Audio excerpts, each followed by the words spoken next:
Bonjour chers amis, comment allez-vous? Aujourd'hui on est le deuxième dimanche de Pâques et c'est peut-être pas forcément l'atmosphère qu'on ressent en premier dans ce contexte si particulier. Vraiment, prions les uns pour les autres que le Seigneur ressuscité nous offre la grâce, du courage, de la force, de la paix, de l'espérance pour qu'on puisse tous réussir à traverser cette épreuve et vite retrouver quelque chose qui aura un parfum de communion et de résurrection.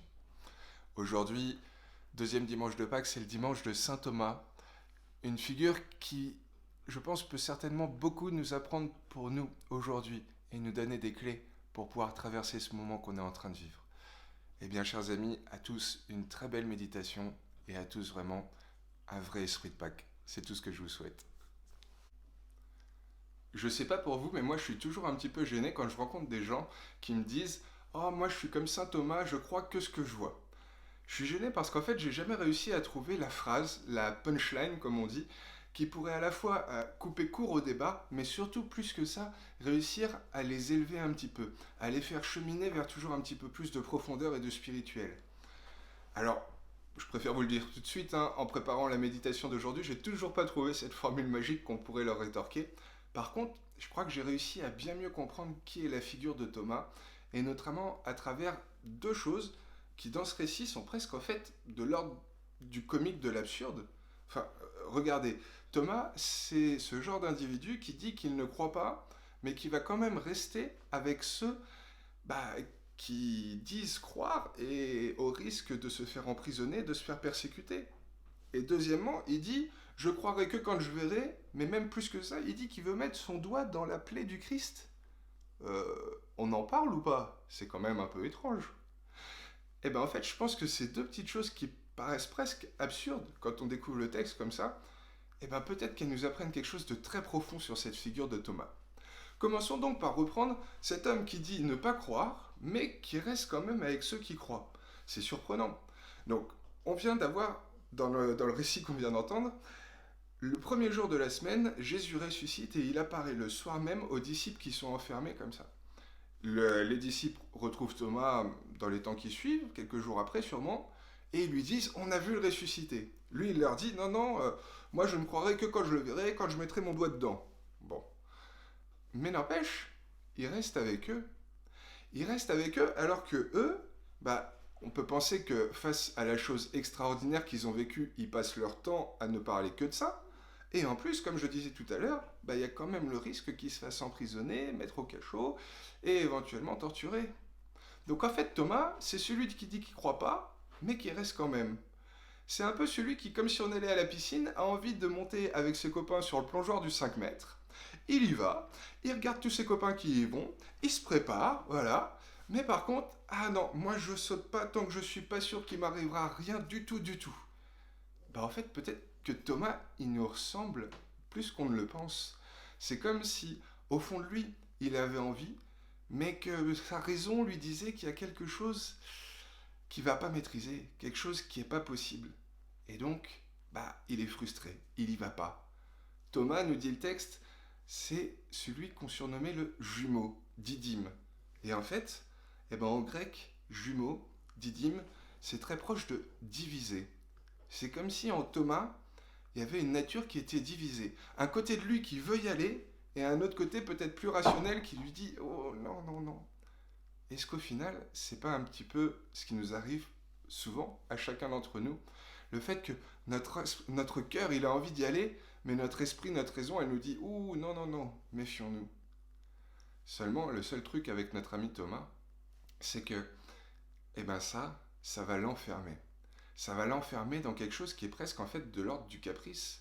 Alors qu'il pourrait juste dire aux disciples qui ont été témoins de la résurrection oh bon, j'ai du mal à vous croire, mais je vous croirai le jour où je verrai.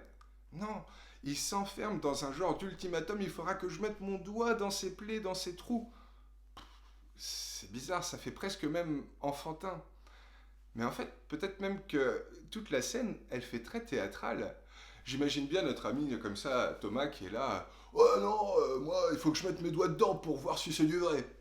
Et puis après, quand il va rencontrer Jésus quelques jours après, Jésus qui lui fait vas-y, touche, touche. Je caricature, et pourtant c'est exactement les paroles qui nous sont dites dans le récit de l'évangile. Peut-être qu'en fait, cette scène, elle a ressemblé un petit peu à ça, à quelque chose d'un petit peu macho, entre guillemets, d'hommes qui sont là à essayer de montrer leur ego, et Jésus, qui pour le coup prend ça au pied de la lettre et qui lui dit, vas-y, touche, touche, cher ami. Mais pour le coup, cesse d'être incrédule, sois croyant. C'est ça l'objectif, c'est ça le but que lui demande Jésus, de cesser d'être incrédule pour être croyant. C'est presque en fait comme si Jésus posait une question, à savoir, qu'est-ce qui est premier? Est-ce que c'est parce que je crois que quelque chose est crédible que je mets ma confiance dedans? Ou est-ce que c'est parce que je mets ma confiance dans quelque chose que je reconnais que c'est crédible? Je pose cette question parce qu'en fait, peut-être qu'on arrive avec notre idée toute faite et qu'on gagnerait à la travailler un peu. C'est sûr, dans les sciences, oui, forcément, un médicament, c'est parce que ses vertus thérapeutiques sont crédibles qu'on va lui accorder notre confiance et qu'on va pouvoir le mettre sur le marché. C'est logique. Mais là, on n'est pas dans quelque chose qui est de l'ordre des médicaments, de la science ou quoi. On est dans quelque chose qui est de l'ordre de la relation. Et donc, en relation, est-ce qu'on n'a pas besoin avant tout de faire confiance à l'autre pour que justement la relation devienne crédible? Ça me fait exactement penser à la joie et au sourire. J'ai découvert ça il y a quelques mois. Mais qu'est-ce qui est premier? Est-ce qu'on sourit parce qu'on est joyeux? Ou est-ce que c'est parce qu'on sourit qu'on devient joyeux? Et en fait, j'ai découvert donc il y a peu que ça joue à quelques microsecondes, mais en fait, c'est le sourire qui nous rend joyeux et pas l'inverse.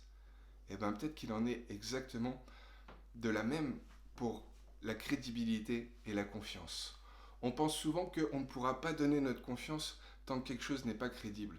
Mais est-ce qu'au final, il ne faut pas faire confiance pour que justement la chose devienne vraie, devienne crédible et que ça puisse fonctionner?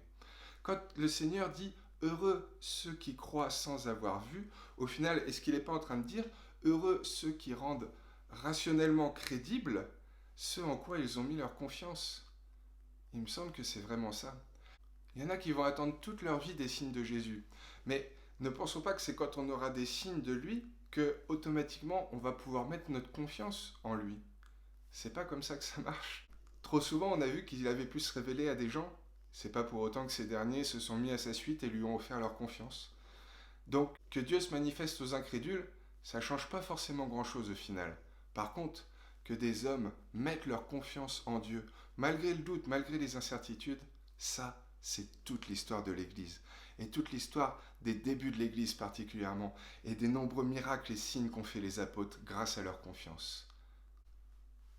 Gardons donc au cœur et à l'esprit que c'est pas parce que le Seigneur nous donnera plein de signes qu'on pourra spontanément avoir confiance en lui, mais bien plus, c'est parce qu'on mettra notre confiance en lui qu'on pourra rendre ces signes manifestes à nos yeux et aux yeux de tous ceux qui nous entourent. Et peut-être en ce deuxième dimanche de Carême, pouvons-nous demander au Seigneur la grâce particulière qu'il nous offre à nous et à tous ceux qui nous entourent, non pas d'être de ceux qui se reconnaissent dans cette phrase « Moi je suis comme saint Thomas, je crois que ce que je vois », mais bien plutôt de ceux qui sont capables de dire « C'est parce que je crois que je vois ».